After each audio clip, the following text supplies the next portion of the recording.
evaporating apparently much faster than expected. And you can see where the oil has gone in a series of maps made by the New York Times. There they are by the New York Times. On June 16th, BP had started a second containment system. By July 1st, strong winds had pushed the oil into marshlands and coastlines. And just 2 days ago, oil has been broken up into smaller patches. So does this mean the days of oil watching ashore are coming to a close? And is it a positive indicator of what's going on below the water surface, which is a big question?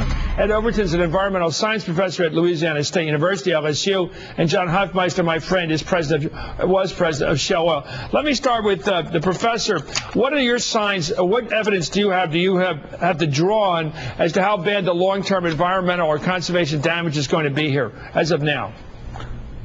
Well, Chris, we're still in the middle of this spill, so we don't know for sure how long it's going to last and the total environmental damage, and we won't know for a while. But it's certainly good news that the visible oil is removed from the surface. I think the oil, the Gulf area has been acclimated for 87 days.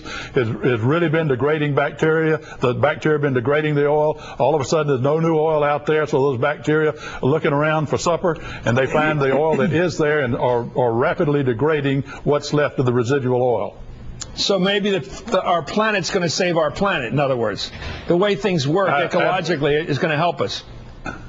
Absolutely. This is Mother Nature's scheme of things. We've overloaded the scheme of things with 30 to 60,000 barrels of oil each day. Now that's not happening, and the natural processes are taking shape. I hope they're going to remove the oil. Doesn't mean that there's not going to be some additional impacts coming on shore, but the frequency and the magnitude will dramatically reduce over the next several days and several weeks.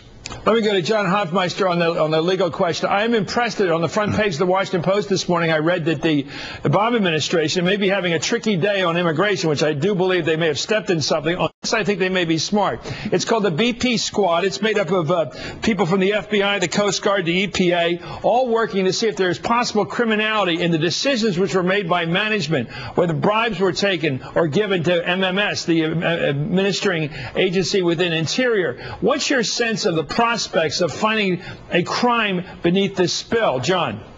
I've said from day one, Chris, that we really have to find out the truth wherever it takes us. However ugly, however embarrassing, however awful that truth may be, we've got to get to the truth so we don't let it happen again.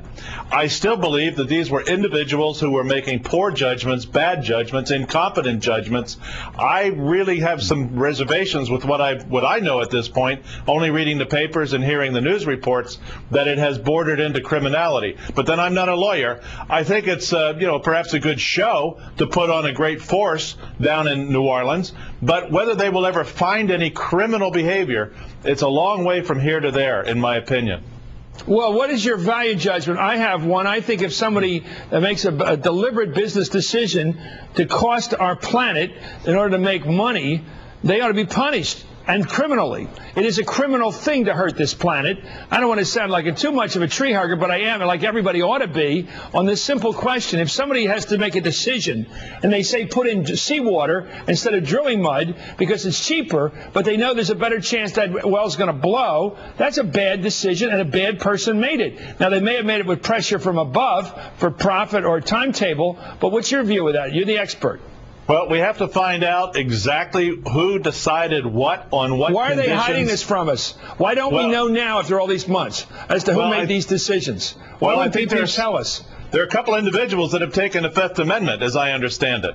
And so they have that constitutional right. I think they could shed a lot of light on this, but they have to be willing to do it. I think that the investigation will be pursued. I hope it's pursued to the nth degree, because they've tarnished the entire industry, Chris, which operates safely and effectively for decades. And this really has to come, but unfortunately, we may be in court for years. This could well become, daytime TV for years out into the future. Yeah. And if it's a criminal case, you can be sure it'll last for a very long time. Let me go to Professor Overton. This whole question about social costs, where a company or a management makes a deliberate decision to pass costs on to the public, in this case to the devastation of the Gulf of Mexico, to make more money. What is your view about that in terms of criminality? Well, Chris, there's a big difference between a criminal act and a stupid act, and I'm not a lawyer either, but it looks to me like this was stupid rather than necessarily criminal. I mean, if laws are in place on the books, They may well be. I don't know about that. But clearly, I think as we go forward, we might tighten up the regulations such that when you take reckless acts that have consequences like a spill of this magnitude, people ought to think twice before making reckless decisions. Let's take a look at Tony Hayward's parting words. Here's the guy that was head of BP, the British fellow that went off to the yachting race. Of course, he was too busy to do what he had to do. He went off catching the yachting, one of the worst PR decisions in history. That isn't criminal. It's just stupid in that case.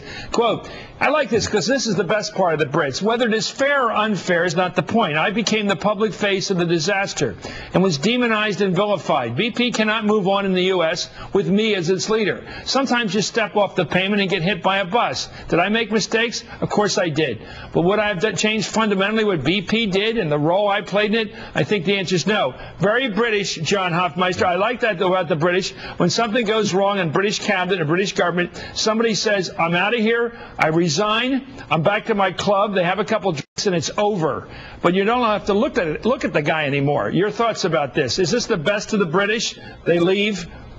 Well, I think he's speaking from the safety of the cocoon of the UK, where BP is viewed very differently than it is here in the U.S. And I think, there are many things he did fine, just fine as a CEO. Yeah. But Americans will never forgive or forget what happened in that Gulf of Mexico, also on the heels of Texas City, also on the heels of the Arctic pipeline burst. Right. So there's a whole record here that the Americans really have had to live with, which the British have not.